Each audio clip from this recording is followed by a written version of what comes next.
by the way. But in a way, good, because when I read things like the foundations of capitalism are shattering, I'm like, maybe we need that. Maybe we need some time where we're walking around with a donkey with pots clanging on the sides.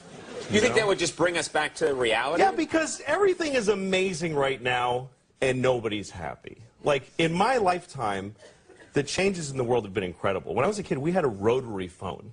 We had a phone that you had to stand next to, and you had to dial it. Yes. You realize how primitive? You're making sparks in a phone, and you actually would hate people with zeros in their numbers because it was more like, oh, this guy's got 2 zeros. Screw that guy. Why do I want to?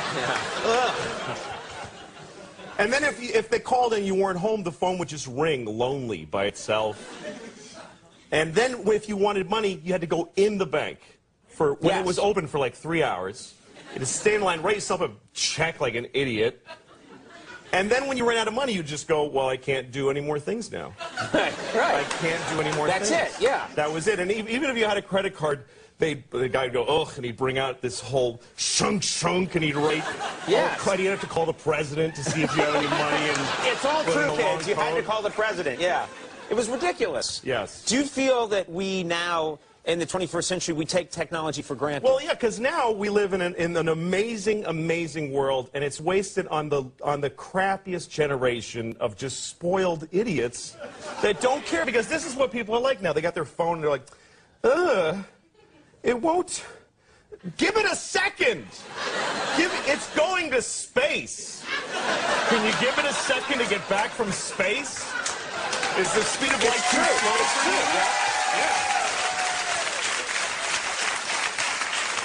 I was on an airplane, and there was internet, high-speed internet on the airplane. That's the newest thing that I know exists. And I'm sitting on the plane, and they go, open up your laptop, you can go on the internet. And it's fast, and I'm watching YouTube clips. I'm in an airplane. And then it breaks down, and they apologize, the internet's not working. The guy next to me goes, this is bull.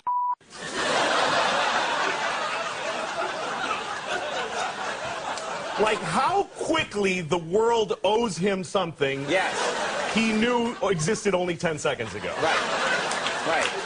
And on planes,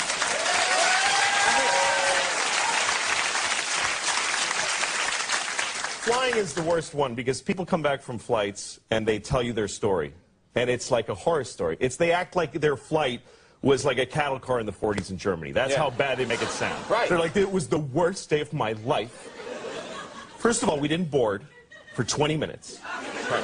And then we get on the plane, and they made us sit there on the runway for 40 minutes. We had to sit there. Oh, really? What happened next? Did you fly through the air incredibly like a bird? Did you partake in the miracle of human flight, you non-contributing zero, that you got to fly? You're flying!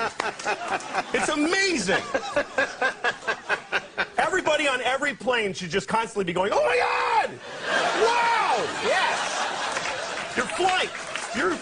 You're sitting in a chair in the sky. Yes. Yeah.